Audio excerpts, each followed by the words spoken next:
नमस्कार दोस्तों, welcome to एडुटाइम money India. आज के वीडियो में हम लोग बात करने वाले हैं नेशनल पेंशन सिस्टम के बारे में। ये एक बहुत ही अच्छा रिटायरमेंट प्लानिंग का टूल है। अगर आप सेंट्रल गवर्नमेंट, स्टेट गवर्नमेंट या किसी पीएसयू के एम्प्लॉय हैं तो हर महीने आपकी सैलरी का एक बहुत बड़ा हिस्सा एनपीएस में इन्वेस्ट होने के लिए जाता है। लेकिन फिर भी हम में से ज्यादातर लोग एनपीएस के बारे में बेसिक चीजें भी नहीं जानते। इसके अलावा अगर आप प्राइवेट सेक्टर में जॉब करते हैं या खुद का बिजनेस भी रन करते हैं तो उस केस में अगर आप रिटायरमेंट प्लानिंग करने जा रहे हैं तो ये इंस्ट्रूमेंट रिटायरमेंट प्लानिंग के लिए सबसे अच्छा ऑप्शन साबित हो सकता है। आज की वीडियो में हम इसी एनपीएस के बारे में सारी जानकारी प्राप्त करेंगे। तो चलिए शुरू करते हैं। एनपीएस सेंट्रल गवर्नमेंट द्वारा स्टार्ट किया गया एक सोशल सिक्योरिटी इनिशिएटिव है। हालांकि शुरू में इस स्कीम को स्टार्ट करने का पर्पस यही था कि सरकार के ऊपर से जो पेंशन का बर्डन है उसको कम किया जा सके। आज की डेट में ये जो एनपीएस है ये पब्लिक सेक्टर, प्राइवेट सेक्टर और इवन कोई अनऑर्गेनाइज्ड सेक्टर है उसके लिए भी ओपन है। अपनी लाइफ के कैरियर के दिनों में आप इस स्कीम में रेगुलर इन्वेस्टमेंट करते हो। मोस्ट प्रोबेबली ये इन्वेस्टमेंट मंथली ही होती है और थ्रू आउट योर सर्विस आप इन्वेस्टमेंट इसमें करते रहते हैं और जिस समय आपकी रिटायरमेंट हो जाती है तो उस समय इस जमा हुए पैसे में से कुछ पैसा आपको लमसम में दे दिया जाता है और जो बचा हुआ पैसा है उसको एन्युटी में कन्वर्ट कर दिया जाता है। यानी कि बचे हुए पैसे से आपको मंथली पेंशन दी जाएगी आपकी रिटायरमेंट के बाद। जब इस स्कीम को शुरू किया गया था तो ये स्कीम पूरी तरह से सेंट्रल गवर्नमेंट एम्प्लॉइज के लिए ही शुरू की गई थी। 1 जनवरी 2004 के बाद कोई भी व्यक्ति सेंट्रल गवर्नमेंट जॉब को ज्वाइन करता है उसको मैंडेटोरिली कवर किया गया एनपीएस के अंडर। इन एम्प्लॉइज को एनपीएस में कवर करके ओपीएस स्कीम से हटा दिया गया, यानी कि पुरानी पेंशन इनको बंद कर दी गई। अब एनपीएस वर्सेस ओपीएस की कंट्रोवर्सी में हम लोग नहीं जाने वाले हैं। हम इस वीडियो में एनपीएस के बारे में एक बेसिक अंडरस्टैंडिंग डेवलप करने वाले हैं। अब इंडिया में फाइनेंशियल मार्केट्स को रेगुलेट करने के लिए बॉडीज बनी हुई हैं। जैसे कि अगर आप इक्विटी मार्केट को देखें तो वहां पर सेबी जो है वो कंट्रोल करता है, रेगुलेट करता है मार्केट को। बैंक्स की बात करें तो आरबीआई हमारे पास है। पेंशन से जुड़े हुए जो भी सर्विस प्रोवाइडर्स हैं वहां पर पीएफआरडीए आ जाता है अस्तित्व में। तो पीएफआरडीए ने बाद में इस स्कीम को सारे इंडियन सिटीजन्स के लिए ओपन कर दिया, लेकिन ये अभी वॉलंटरी बेसिस पर है, यानी कि मैंडेटरी नहीं है। अब प्राइवेट सेक्टर में जॉब करने वाले लोगों के लिए सबसे बड़ा दर्द यही होता था कि अपनी रिटायरमेंट के बाद उनको किसी भी तरह की पेंशन नहीं मिलने वाली है, यानी कि उनका बुढ़ापा बिल्कुल भी सिक्योर नहीं है। लेकिन अगर कोई व्यक्ति इस एनपीएस स्कीम में रेगुलर इन्वेस्टमेंट करता है, चाहे वो प्राइवेट सेक्टर में ही क्यों ना हो, वो अपनी रिटायरमेंट के बाद एक रेगुलर पेंशन प्राप्त कर सकता है। अब ये स्कीम एक तरह की सोशल सिक्योरिटी देने के साथ साथ बहुत से टैक्स बेनिफिट भी हमें प्रोवाइड करती है, जो कि सेक्शन 80C और 80CCD के अंडर आते हैं। इन टैक्स बेनिफिट्स के बारे में हम लोग आगे डिटेल में बात करने वाले हैं। अब एक बड़ा क्वेश्चन ये आता है कि क्या आपको एनपीएस में इन्वेस्ट करना चाहिए? तो अगर आप अपनी रिटायरमेंट को प्लान करना चाहते हैं और रिस्क भी नहीं लेना चाहते तो ये स्कीम आपके लिए काफी अच्छी हो सकती है। और वो लोग जो प्राइवेट सेक्टर में जॉब कर रहे हैं या फिर उनको इन्वेस्टिंग की बहुत ज्यादा नॉलेज नहीं है तो उन लोगों के लिए तो ये एक तरह का वरदान साबित हो सकता है, क्योंकि वो रेगुलर इन्वेस्टमेंट इसमें कर सकते हैं और एक अच्छा खासा रिटायरमेंट कॉर्पस इसमें जमा कर सकते हैं। और ये जो जमा किया हुआ कॉर्पस है ये एक बड़ा डिफरेंस पैदा कर सकता है पोस्ट रिटायरमेंट। इसके अलावा जो लोग रिटायरमेंट प्लानिंग के साथ साथ सेक्शन 80C की डिडक्शंस भी अवेल करना चाहते हैं उनके लिए भी एक अच्छा ऑप्शन है। अब सबसे पहले एनपीएस स्कीम के बेनिफिट्स की हम लोग बात करते हैं। एनपीएस में हम लोग जो पैसा इन्वेस्ट करते हैं उसमें से एक हिस्सा जो है वो सीधा इक्विटी मार्केट में जाता है, यानी कि शेयर मार्केट में जाता है। अब इक्विटी में इन्वेस्टमेंट होने की वजह से यहां पर हमें एनुअलाइज्ड रिटर्न्स जो है वो काफी अच्छी प्राप्त होती हैं, जो कि लगभग 9 से 12% तक प्राप्त हो सकती हैं। मैं पिछले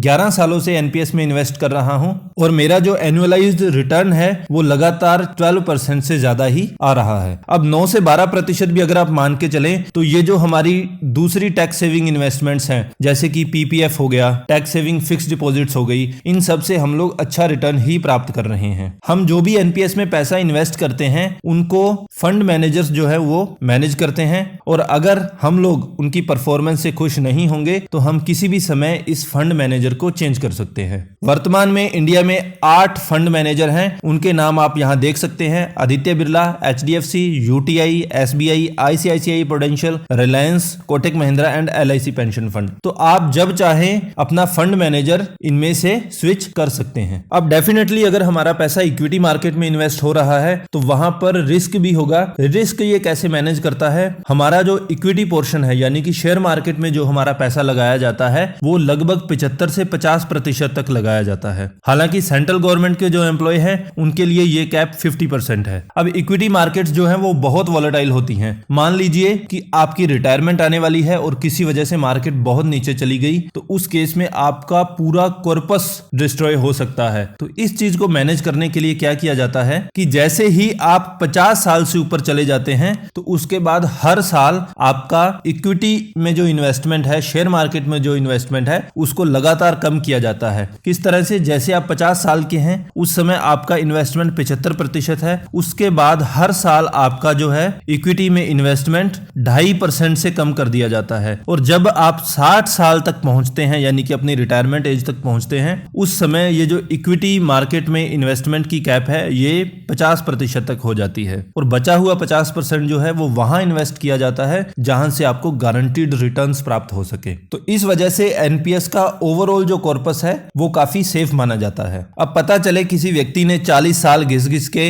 1 करोड़ रुपए जमा कर लिया है और जब पैसा निकालने की बारी आए तो हम जानते हैं कि इंडिया में लगभग 30% की भी टैक्स स्लैब है। तो अगर इस 1 करोड़ में से 30 लाख गवर्नमेंट ले जाएगी तो इससे पेनफुल कुछ हो ही नहीं सकता। तो इस चीज को एलिमिनेट करने के लिए बहुत से टैक्स बेनिफिट अनाउंस किए गवर्नमेंट ने इस स्कीम के अंडर। अब मान लीजिए कोई एम्प्लॉय है, कोई कर्मचारी है, वो एनपीएस में रेगुलर इन्वेस्टमेंट कर रहा है अपनी सैलरी में से, तो वो अपनी बेसिक सैलरी और डीए इन दोनों का 10% तक टैक्स डिडक्शंस प्राप्त कर सकता है जो कि मैक्सिमम 1.5 लाख रुपए तक होती है। जैसे हम सेक्शन 80C में 1.5 लाख रुपए तक की टैक्स डिडक्शंस क्लेम करते हैं, वही टैक्स डिडक्शंस जो हैं वो हम लोग 1.5 लाख रुपए तक की यहां प्राप्त कर सकते हैं। इस 1.5 लाख के अलावा सेक्शन 80CC-D1B के अंडर आप एडिशनल टैक्स डिडक्शन क्लेम कर सकते हैं 50,000 रुपए की। तो 1.5 लाख ये हो गया, 50,000 ये हो गया, तो टोटल 2 लाख रुपए तक की टैक्स डिडक्शन आप क्लेम कर सकते हैं। ये एक बहुत बड़ा बेनिफिट है। अब मैक्सिमम केसेस में ये होता है कि जहां एम्प्लॉय कंट्रीब्यूट कर रहा है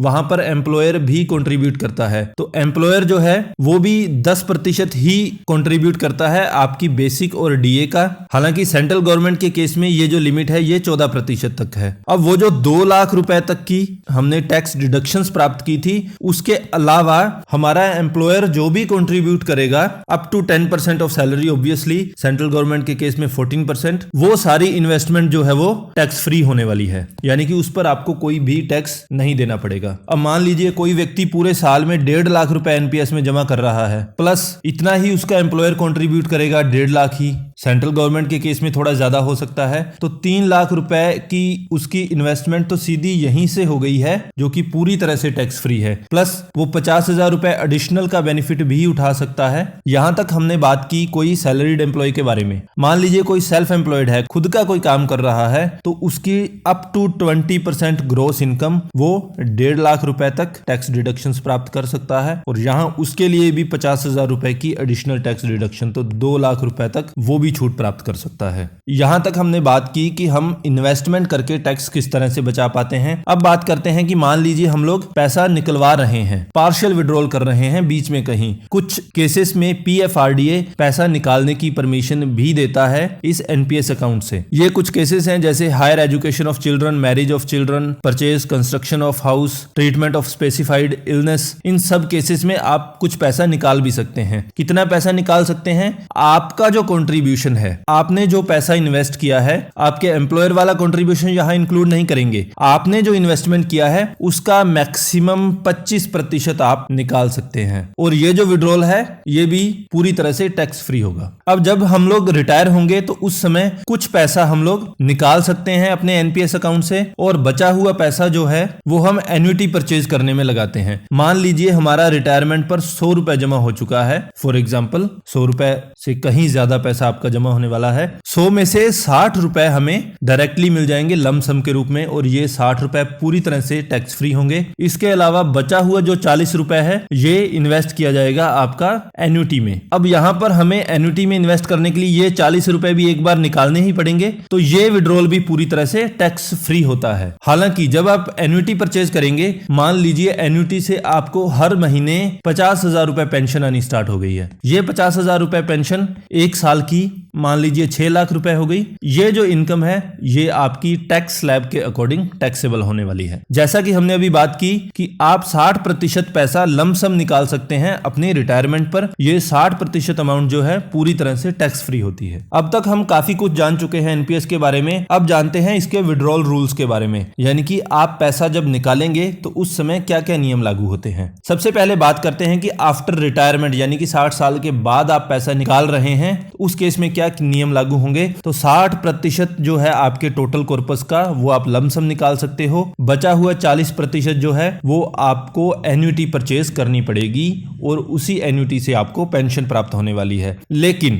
अगर आपका टोटल कॉर्पस ही 5 लाख रुपए या उससे कम बन रहा है तो उस केस में आप सारा पैसा निकाल सकते हैं और ये विड्रॉल जो है पूरी तरह से टैक्स फ्री होने वाला है। फॉर एग्जाम्पल मान लीजिए एक व्यक्ति का टोटल कॉर्पस रिटायरमेंट तक उसने 4.5 लाख रुपए ही जमा किया है, तो वो ये 4.5 लाख रुपए पूरा निकाल सकता है और उसको इस पर कोई भी टैक्स पे नहीं करना है। एक दूसरा केस लेते हैं जहां पर एक व्यक्ति का टोटल कॉर्पस 10 लाख रुपए हो जाता है, तो वो 60% निकाल सकता है, यानी कि 6 लाख रुपए निकाल सकता है। इस 6 लाख पर उसको कोई भी टैक्स नहीं देना है। बचा हुआ 40% जो है वो एन्युटी परचेज करने में इन्वेस्ट किया जाएगा और इसके लिए भी उसको टैक्स पे नहीं करना पड़ेगा। हालांकि बाद में इस एन्युटी से जो भी इनकम प्राप्त होने वाली है वो टैक्स स्लैब के अकॉर्डिंग टैक्सेबल होने वाली है। अब बात करते हैं प्री मैच्योर एग्जिट की, यानी कि आप रिटायरमेंट एज 60 साल से पहले अगर पैसा निकालना चाहते हैं। ये उनके लिए है, मान लीजिए कोई व्यक्ति अपनी रिटायरमेंट प्लान कर रहा है और यह चाह रहा है कि 60 साल से पहले ही मुझे रिटायर होना है। सपोज एक व्यक्ति 50 साल में चाह रहा है कि वो रिटायर हो, तो उस केस में उसको एनपीएस से क्या मिलने वाला है, उसको हम प्री मैच्योर एग्जिट कंसीडर करेंगे। तो इस केस में 80% जो कॉर्पस है वो उसको लगाना पड़ेगा एन्युटी परचेज करने में, और इस 80% से जो वो एन्युटी परचेज करेगा उसी से उसको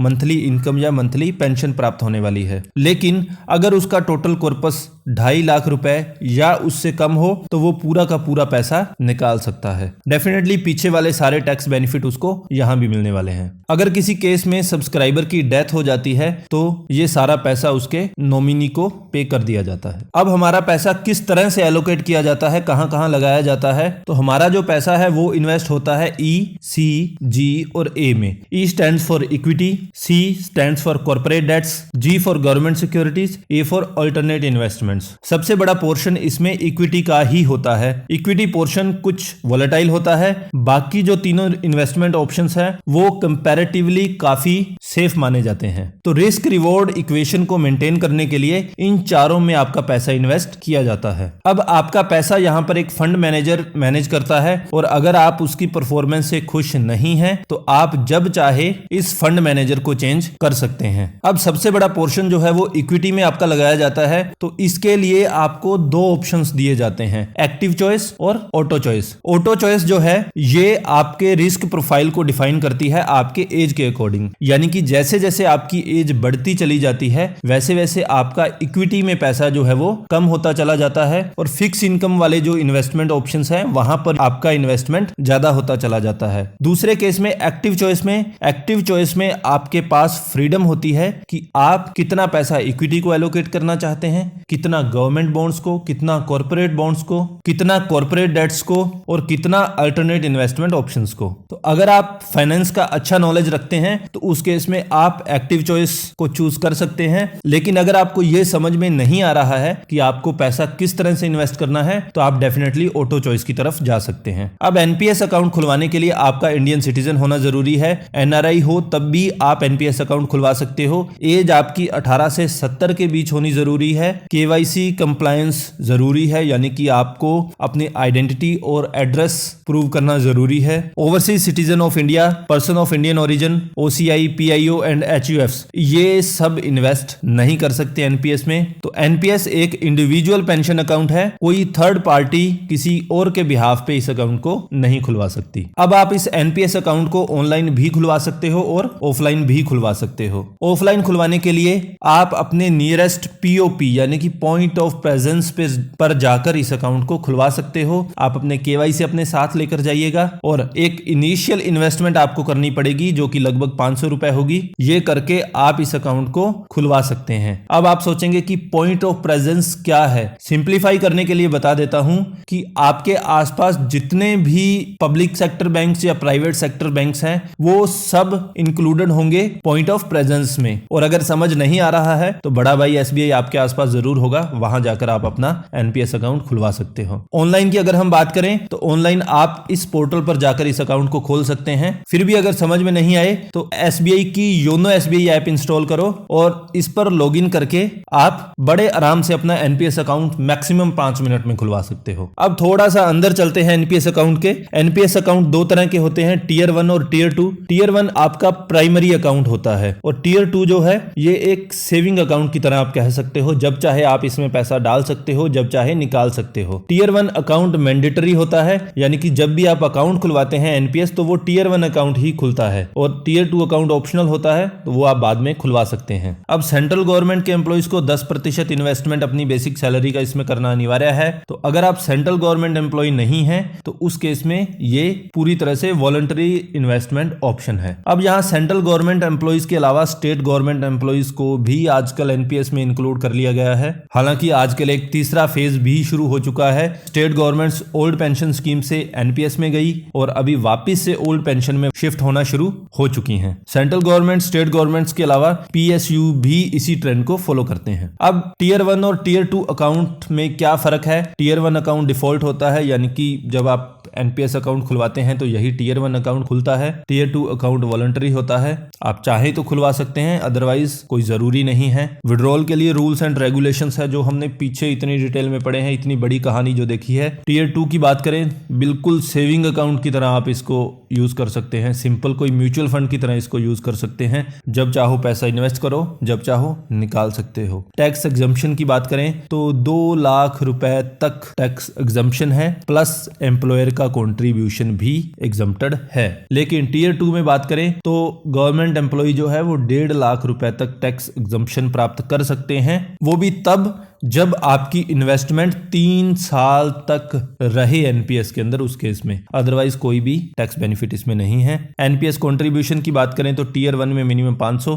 टीयर 2 में मिनिमम 1000 अकाउंट खुलवाने के लिए। उसके बाद मिनिमम कंट्रीब्यूशन 500 और 1 साल में मिनिमम 1000 रुपए जमा होना जरूरी है। टीयर 2 में उसके बाद कंट्रीब्यूशन आप 250 रुपए से ज्यादा जितना चाहे कर सकते हैं। एनपीएस में मैक्सिमम आप कितना पैसा डाल सकते हो तो इसकी कोई भी लिमिट नहीं है, आप जितना चाहे उतना इन्वेस्टमेंट इसमें कर सकते हैं। इस एनपीएस स्कीम में इन्वेस्ट करके आपको कितना इंटरेस्ट प्राप्त होने वाला है तो ये डेफिनेटली डिपेंड करता है कि 4 हिस्सों में आपके पैसे को इन्वेस्ट किया जाता है, तो वो जो एसेट्स हैं कितना रिटर्न देती हैं उस पर ये पूरी तरह से निर्भर करता है। जैसा कि हमने पीछे भी बात की, मार्केट लिंक्ड प्रोडक्ट है, most probably maximum equity market पर ये डिपेंड करता है। तो equity, government bond, corporate bond और अल्टरनेट एसेट्स, ये जितना भी रिटर्न देने वाले हैं आपकी इन्वेस्टमेंट में, सबका एवरेज मिला के आपको इंटरेस्ट प्राप्त होने वाला है या फिर रिटर्न्स प्राप्त होने वाली हैं। तो ये तो पूरी गोलमोल बात हो गई। थोड़ा एग्जैक्ट आइडिया लेने के लिए हम लोग पिछले सालों की परफॉर्मेंस रिव्यू करते हैं। टीयर 1 की बात करें तो इक्विटी क्लास ने पिछले 1 साल में 15 से 18% तक रिटर्न दिया है। कॉर्पोरेट बॉन्ड्स ने 12 से 14%, गवर्नमेंट बॉन्ड्स ने 12 से 14%, ऑल्टरनेट एसेट्स ने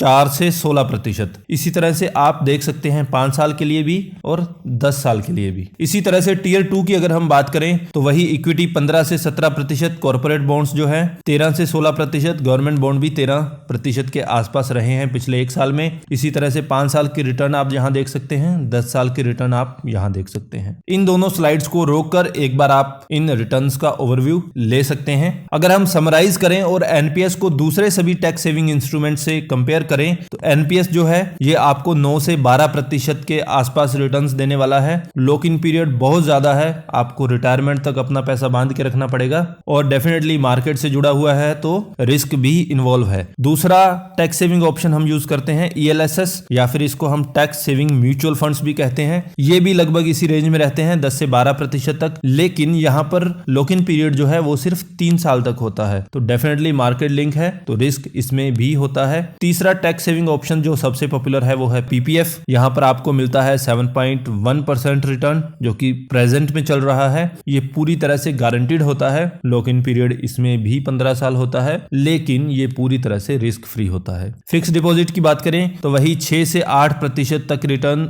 जनरेट करते हैं फिक्स डिपॉजिट और ये पूरी तरह से गारंटीड होता है। टैक्स सेविंग फिक्स डिपॉजिट की बात करें तो इसका लॉक इन पीरियड 5 साल होता है और ये भी पूरी तरह से रिस्क फ्री होता है। तो यहां से आप इन सारे इंस्ट्रूमेंट से जो भी रिटर्न्स एक्सपेक्ट आप कर सकते हैं वो देख सकते हैं। अब इस एनपीएस को ELSS से कंपेयर करें, क्योंकि एनपीएस भी आपका शेयर मार्केट में पैसा लगाता है और ELSS यानी कि टैक्स सेविंग म्यूचुअल फंड जो है वो भी आपके शेयर मार्केट में ही पैसा लगाते हैं। एनपीएस में जो इक्विटी का एलोकेशन है वो ELSS से काफी कम होता है, यानी कि आप कुछ केसेस में 75%, लेकिन मैक्सिमम केसेस में 50% से ज्यादा एलोकेशन नहीं किया जाता, लेकिन ELSS में ये काफी ज्यादा हो सकता है। और दूसरी बात, ELSS जो है वो ज्यादा पैसा इक्विटी में इन्वेस्ट करते हैं, तो रिटर्न्स जो जनरेट करने का पोटेंशियल है वो ELSS में निश्चित रूप से ज्यादा होता है। उसके बाद लॉक इन पीरियड की बात करें तो ELSS का लॉक इन पीरियड सिर्फ 3 साल होता है, लेकिन एनपीएस का पैसा पूरी जिंदगी के लिए बंध जाता है। तो अगर आप ज्यादा रिस्क ले सकते हैं तो डेफिनेटली आप ELSS में इन्वेस्ट कर सकते हैं एनपीएस के बजाय। It completely depends upon your risk appetite. अब जब आप अकाउंट खुलवाते हैं तो उस समय आपको एक प्रैन नंबर दिया जाता है। इस प्रैन नंबर का प्रयोग करके आप यहां पर इस पोर्टल पर लॉगिन कर सकते हैं और किसी भी समय देख सकते हैं कि आपका एनपीएस इन्वेस्टमेंट कितना रिटर्न्स जनरेट कर रहा है। तो समराइज करते हैं इसको, क्या करना चाहिए। रिस्क आप ज्यादा ले सकते हैं तो डेफिनेटली आप म्यूचुअल फंड्स में इन्वेस्ट कर सकते हैं, ELSS में इन्वेस्ट कर सकते हैं और ELSS में आपको लगभग सेम टैक्स बेनिफिट भी मिल जाते हैं। लेकिन अगर आपको इन्वेस्टमेंट का बहुत ज्यादा नॉलेज नहीं है और रिस्क भी आप कम लेना चाहते हैं इन सब के कंपैरिजन में, तो डेफिनेटली आप एनपीएस में इन्वेस्ट कर सकते हैं। अगर आप रिटायरमेंट प्लानिंग कर रहे हैं तो आप सारा पैसा एनपीएस में मत डालिए, लेकिन अपनी रिटायरमेंट प्लानिंग कॉर्पस जो आप जनरेट करने वाले हैं उसका कुछ हिस्सा एनपीएस को जरूर एलोकेट कीजिए। आई होप ये वीडियो आपके लिए इंफॉर्मेटिव रहा होगा। अगर हमारे कंटेंट के लिए आप हमें अप्रिशिएट करना चाहते हैं तो please like and share the video and don't forget to subscribe the channel. Thank you so much.